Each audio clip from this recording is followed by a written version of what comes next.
Hello, pal fans, and welcome to the first official episode of Blow for Blow, a non-stop journey of drama, hope, and information. If you're interested in learning about some of the most daring or most despicable powered individuals, then feel free to keep listening. If not, then why are you here? For the first episode, I thought I would start with the celebrity stuntman himself making rounds in the Golden State. With powers that just can't keep him down, he has been flamboyantly putting his heels deep within superheroic territory. Of course, I am talking about none other than the hero making a name for himself the last 8 months, Rev-Devil. Shout out to his upcoming film and directorial debut, First Hazard, by the way. If you know anything about anything, you know how much of a fan favorite this guy is. I guess it helps having a history as an 80s icon during his Hazard Huey days. Then again, how much can a fan base a few decades dead influence anything, but you never know. Anyway, that history is public knowledge. Driving a motorcycle off Monarch Tower, driving a car into an active tornado. I mean, crazy stunts only made possible due to his regen powers. However, like all great things, they came to an end. For a while, he went back to his roots, which was standard tradition in Texas, the rodeo.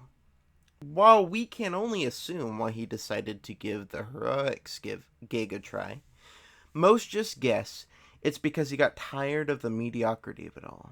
I don't know, we're getting ahead of ourselves. We first need to start with his history, or rather, what is allowed to the public.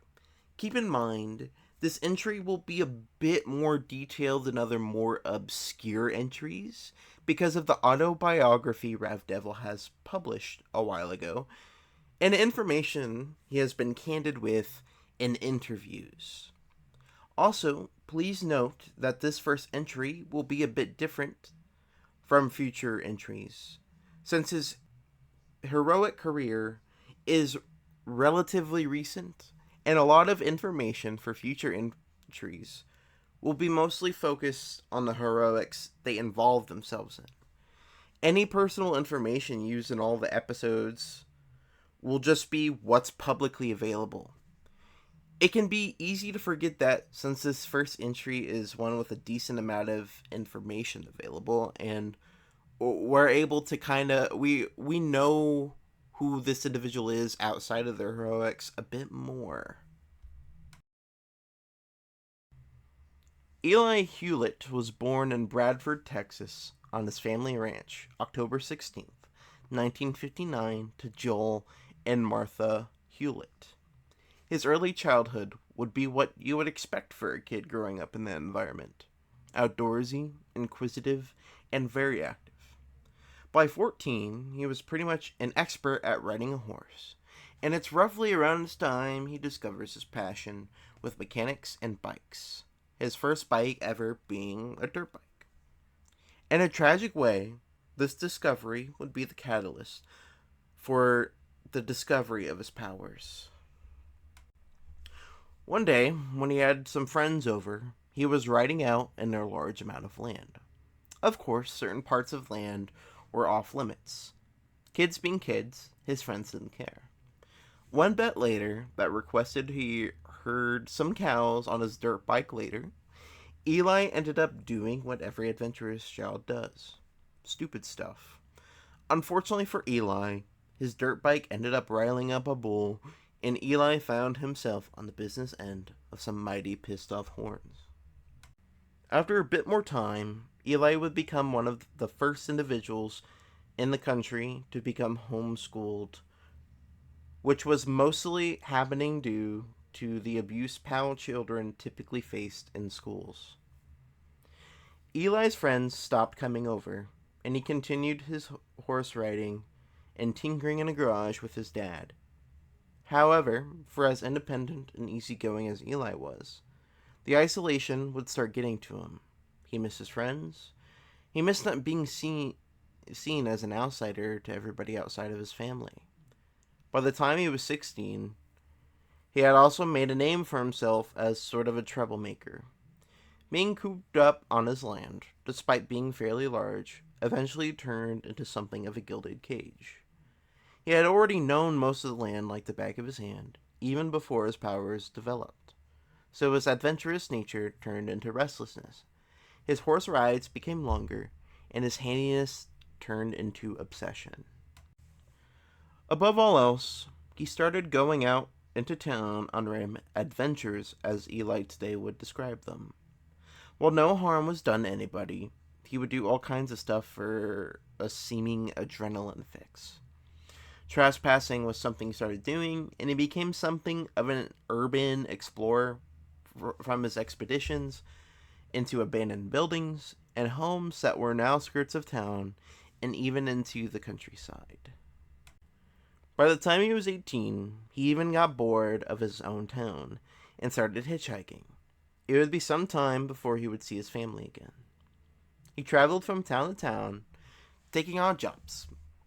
Eventually, he found himself hitching a ride with some out-of-towners, riding some Harleys for a cross-country road trip. These brief friendships reignited his interest in the way of the motorcycle.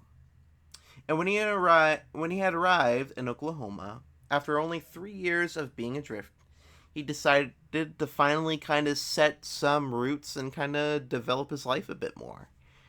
He got a job at an auto mechanical shop to earn money, and he got a humble apartment. After some time working there, he used his sums to make his own custom-made motorcycle. This would last another 2 years, and at 23, he had the bike of his dreams. The roar of that engine would become well known, and he would gather the attention of a lot of women at that time.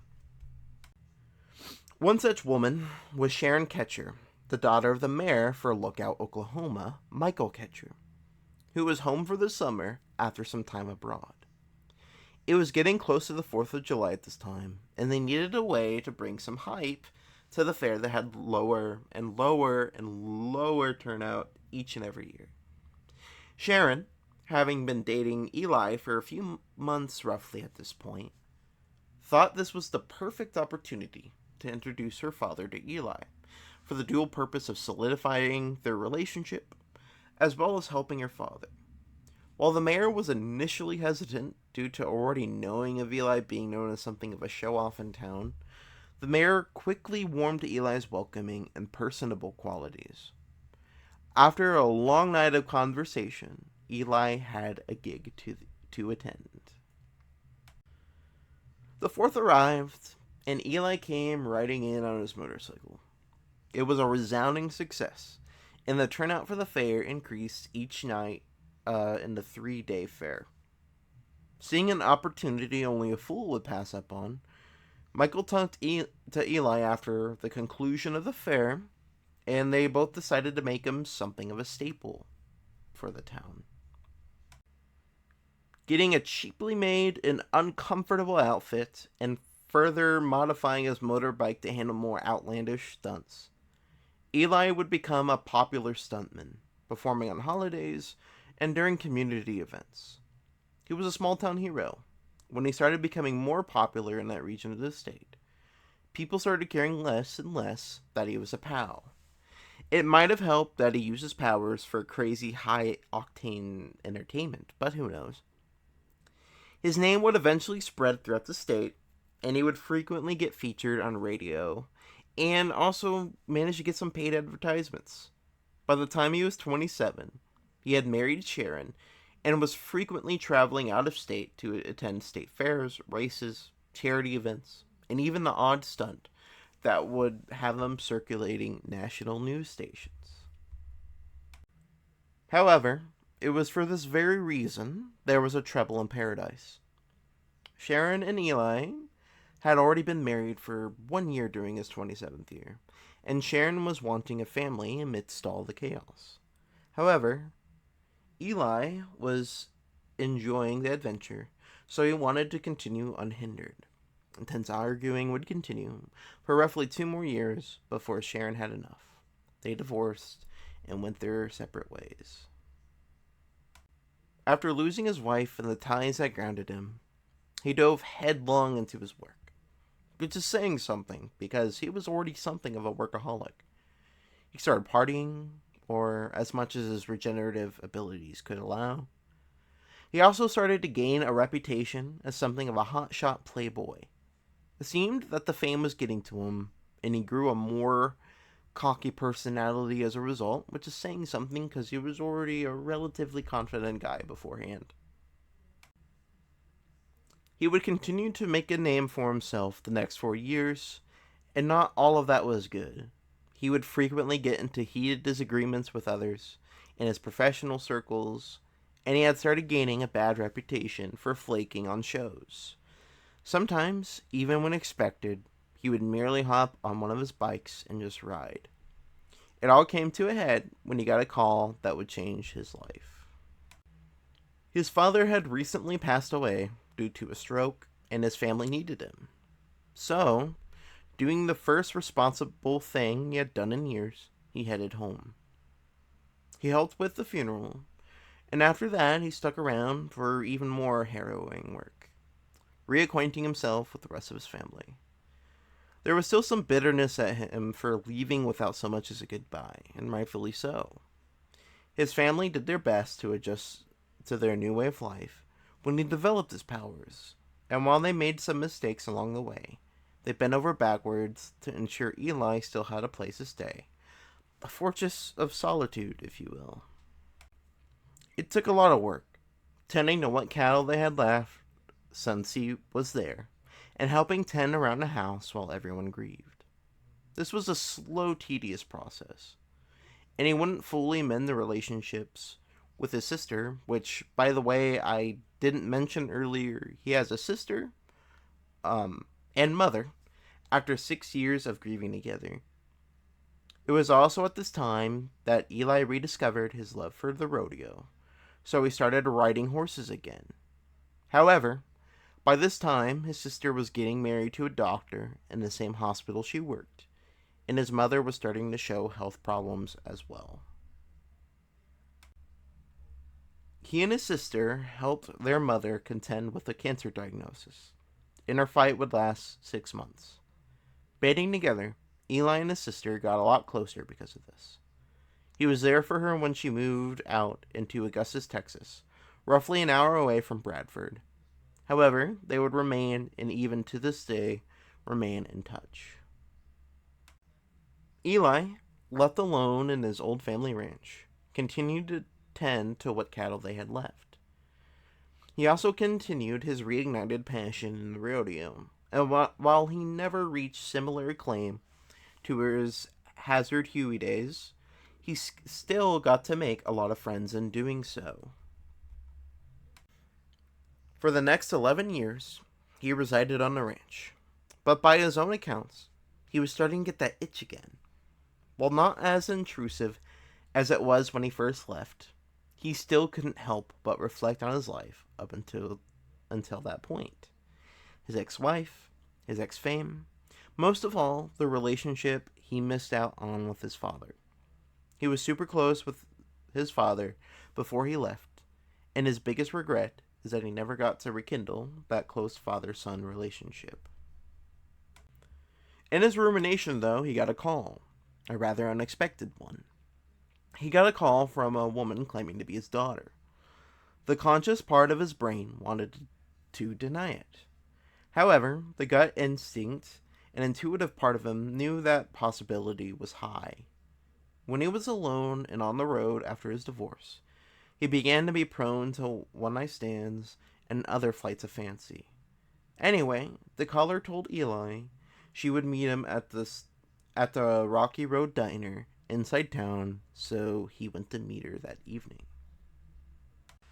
While the full conversation, of course, wasn't covered in detail within his autobiography or countless interviews, it marked a significant change within the life of Eli. Shortly afterwards, he sold what cattle he had left, sold the land, and moved to the west coast and La Esperanza, where his daughter, Ray Milano, at the time Ray Hernandez, and her mother were living. While Ray's mother wasn't too thrilled about the significant change in their dynamics due to her refusal to ever give Eli the time of day, Eli would eventually learn that Ray went to him without consulting the mom whatsoever. Ray was open and willing to open herself up to her father. Eli got a modest apartment within the city and once again returned to a place of solace, the shop. He got a job with an auto repair shop within the city. For roughly 5 months, he would work there, and in that time, he would work to develop a relative peace with Ray's mother. While getting together, or even merely sharing drinks wouldn't ever be on the table, they could at least get along at this point. His relationship with Ray was growing exponentially as well, and they would frequently find time. At the end of that 5-month period is when Eli's life would change once again. Ray had started auditioning for movie roles not too long after her first encounter with her father. While she would only gain minor roles in the background parts, her extroverted nature and can-do attitude allowed her to network within the industry. After only a few months, she had made some friends with decent clout. Not A-listers or filmmaking geniuses, mind you, but the kind of people that would eat at the table of some of those individuals. She would eventually get her break as a supporting actress in the summer blockbuster action film Razor Thin. The movie needed a stuntman for one of the action scenes, and using her connections, she managed to convince the director of the film, Omar Velasquez, to utilize her father. Of course, as we all know, the film was a resounding success commercially. Critically, it was kind of flamed, but had something of a cult following, and both Ray and Eli would start their careers within the entertainment industry. For the next 14 years, they would go on to make a name for themselves. Eli would grow more well-known thanks to his autobiography and more dramatic roles, which, frankly, he isn't an Oscar-worthy actor, mind you, but he has some chops. However, even that after a while began to lose its luster. While he was still feeling adrift like in the past, the close relationship he cultivated with his daughter over the years had matured him enough to where he didn't feel the need to cut and run anymore. Despite that growth, there was still the issue of how he was feeling. So, making an impulsive decision, he registered as a hero, and after the required training, he was officially licensed to hit the streets and make money while doing it. While he mostly uses his superhero identity for charity and promotional material for the occasional action film he stars in, he has shown a willingness to pitch in where it counts. He will stop the odd mugging or purse snatch, as well as assist with citywide emergencies that might arise due to frequent earthquakes and fires. Recently, he has even been involved in an investigation of the Wittenhouse scandals that some well-known actors were involved in. And that's really all the information we have over Rev-Devil. As stated earlier, this is kind of the inverse of what typical episodes will be. Most episodes will cover heroes that are mainly known for their heroic endeavors. While there is a growing number of heroes comfortable with revealing their identities and living life as a celebrity, most choose to utilize their right to operate anonymously. With that said, it was a treat to look into this burgeoning hero. While he is relatively new, he will without a doubt have eyes on him. I will count myself amongst them. Anyway, see ya, and don't forget to engage and follow if you're interested in following along. Catch you down the road, pal fans.